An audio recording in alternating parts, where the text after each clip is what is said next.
Hello everyone, welcome to निर्माण study. दोस्तों, आज के वीडियो में हम लोग बहुत इंपॉर्टेंट टॉपिक पे बात करेंगे, present continuous tense. Yes, present continuous tense का बहुत ही इंपॉर्टेंट पार्ट हो जाता है। इसको हम लोग बहुत अच्छे से करने वाले हैं कंसेप्ट के थ्रू, हिंदी विंदी से नहीं। ये नहीं जो रहा रही कंटिन्यूअस, ये कुछ नहीं होगा। हम लोग अलग तरीके से पढ़ने वाले हैं प्रेजेंट कंटिन्यूअस टेंस को, है ना। जैसे आप लोग जानते हैं प्रेजेंट कंटिन्यूअस टेंस के बारे में, द वर्क और action start sometime before and it must get an end after some time, but the work is going on at the time of speaking and talking. Okay?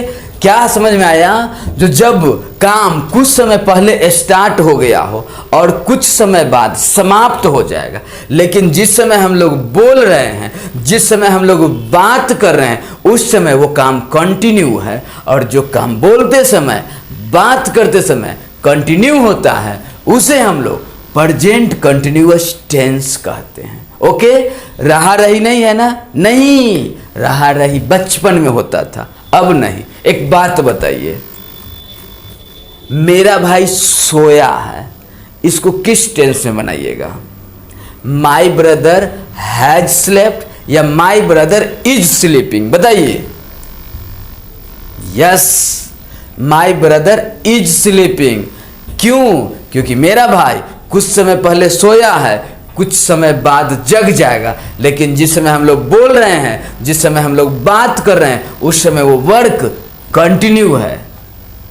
इसे present continuous tense कहते हैं, है ना। जैसे देखिए, वह नदी किनारे बैठी है, वह नदी किनारे बैठी है। अब कहाँ था हिंदी में? ठा है, ठी है, ठे है, था कहीं जी? नहीं ना। बट यहाँ पे देखिए, कहाँ बनाएंगे? प्रेजेंट कंटिन्यूअस टेंस में बनाएंगे। क्यों?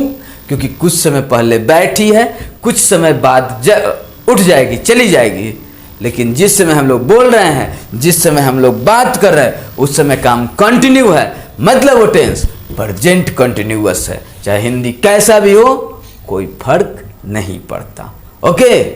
जैसे मैं टी शर्ट पहना हूं, कौन सा tense? Present continuous tense. Okay? जैसे कुछ समय पहले पहना हूं, कुछ समय बाद खोल दूंगा, बट जिस समय हम लोग बोल रहे हैं, जिस समय हम लोग बात कर रहे हैं, उस समय काम कंटिन्यू है, प्रेजेंट कंटिन्यूअस टेंस कहेंगे। ओके जी, याद रखिएगा, है ना। ओके? एक बात बताइए। ओके? तो अब हम लोग बात करते हैं इसका स्ट्रक्चर कैसा होता है। तो देखिए, इसका स्ट्रक्चर होता है subject plus is am are. क्या है जी? Subject plus is am are plus V4 plus other word. V4 को हम लोग V1 प्लस ING भी बोलते हैं, है ना। तो subject plus is am are plus V4 plus other word. जैसे वह पढ़ रहा है, तो क्या बनाएंगे? वह का बनाएंगे ही, अब ही के साथ लगाएंगे इज, और उसके बाद क्या कर रहा है जी? रीडिंग कर रहा है ना। He is reading. यही पे रहता, मैं तुम्हें जान रहा हूं, मैं तुम्हें जान रहा हूं, तो क्या बनाते पता है? आई नो यू। अब कुछ लोग बनाएंगे ना, ऐसे थोड़ी होगा। मास्टर साहब बताए थे, जो जहां रहे रहा रही वहीं लगाना V4। यही ना बात है जी, जो जहां रहे लगा, रहा रही वहीं लगाना V4। तो कुछ लोग देखिए बना के बैठे हुए हैं, आई एम नोइंग यू, जो सरासर गलत है। आई एम नोइंग यू क्या है जी? सरासर गलत है। याद रखिएगा, इस दुनिया में कुछ ऐसे वर्ब है, कुछ ऐसे एक्शन है, कुछ ऐसे क्रिया है जिसमें ING लगता ही नहीं है। अगर उस एक्शन में, उस क्रिया में ING लगाएंगे तो वो या तो रॉन्ग हो जाएगा, या फिर नाउन बन जाएगा, या मीनिंग चेंज हो जाएगा, या तो कोई सेंस ही नहीं रहेगा, या तो मीनिंग चेंज हो जाएगा, या नाउन बन जाएगा। ज्यादातर नाउन बन जाएगा। ओके? तो नो का नोइंग नहीं होता है, याद रहेगा ना। तो अब क्वेश्चन आएगा, जब नो का नोइंग नहीं होता है तो कैसे बनेगा? याद रखिए, सिंपल। जब वैसा एक्शन, वैसा क्रिया जिसमें आईएनजी लगने का सिचुएशन ना हो, जिसमें आईएनजी ना लगता हो, तो क्या करते हैं पता है, बनाते हैं हम लोग सिंपल प्रेजेंट में और सेंस दो निकलता है। एक इसका, मैं तुम्हें जानता हूं और मैं तुम्हें जान रहा हूं, बात दो है, वाक्य दो है, हिंदी दो है, बट इंग्लिश बनेगा आई नो यू, और ये मतलब देगा मैं तुम्हें जानता हूं, मैं तुम्हें जान रहा हूं, दोनों सेंस। तो याद रखिएगा, प्रेजेंट कंटिन्यूअस टेंस वाले सेंटेंस में जिस वर्ब में आईएनजी नहीं लगता है उसको हम लोग बनाते हैं सिंपल प्रेजेंट में और सेंस दो आता है, एक प्रेजेंट कंटिन्यूअस का और एक सिंपल प्रेजेंट का।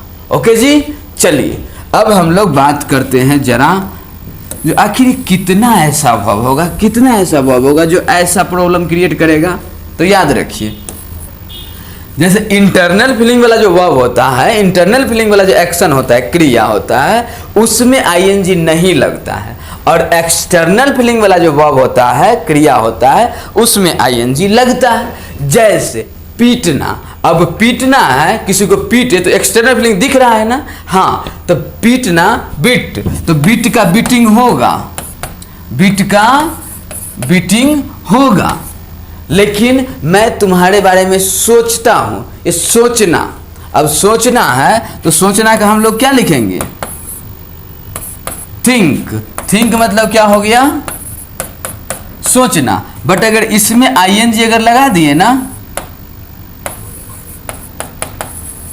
तो ये सोचना नहीं, ये विचार बन जाएगा। क्या बन जाएगा जी, विचार बन जाएगा, और विचार नाउन हो जाएगा। क्लियर ना, जैसे कहता है हेयर, तो हेयर मतलब सुनना, और हेयरिंग तो सुनवाई।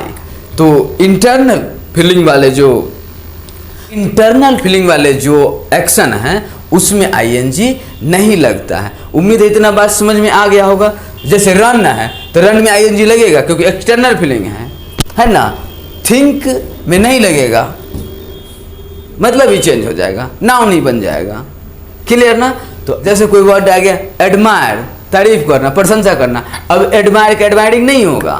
तो जो भी वर्ड हो इंटरनल फीलिंग वाला, उसमें आईएनजी नहीं लगाइएगा, आईएनजी लगेगा एक्सटर्नल में। ओके, चलिए अब हम लोग जरा बात करते हैं इसका निगेटिव। क्या बात करेंगे जी, इसका निगेटिव। ये तो स्ट्रक्चर पॉजिटिव का हो गया, इसका निगेटिव क्या बनेगा जी, निगेटिव बनेगा subject plus is, am, are plus not plus before plus other word. Clear ना। कभी भी हम लोग नॉट का यूज हेल्पिंग वर्ब के बाद और मेन वर्ब से पहले करते हैं। वे लोग नहीं पढ़ रहे हैं, वे लोग नहीं पढ़ रहे हैं, तो क्या बनाएंगे, दे आर नॉट रीडिंग। इसी का इंट्रोगेटिव होगा, क्या वे लोग नहीं पढ़ रहे, इंट्रोगेटिव सिंपली। इसी का इंट्रोगेटिव होगा, क्या रवि पढ़ रहा है, तो हम लोग बनाएंगे is Ravi reading, is Ravi reading, बस सिंपल सा। तो हम लोग ऐसे ऐसे करके interrogative negative, W H negative सब सेंटेंस बनाएंगे। नेक्स्ट वीडियो में और अच्छे से बात करेंगे। इंट्रोगेटिव निगेटिव यहीं पे रहेगा। वे लोग क्यों नहीं पढ़ रहे हैं, तो क्यों नहीं अगर बीच में आ जाए तो उसको कहते हैं डब्ल्यू एच।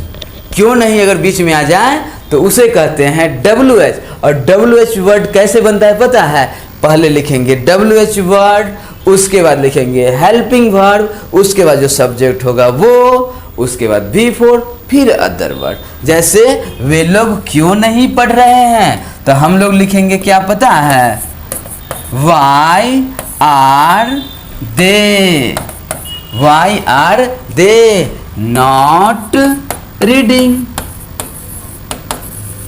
और एक बात, जैसे यहाँ पे था आई नो यू तो फुल स्टॉप लगाए थे, बट यहाँ पे क्या करेंगे हम लोग पता है, क्वेश्चन मार्क लगाएंगे। क्लियर ना।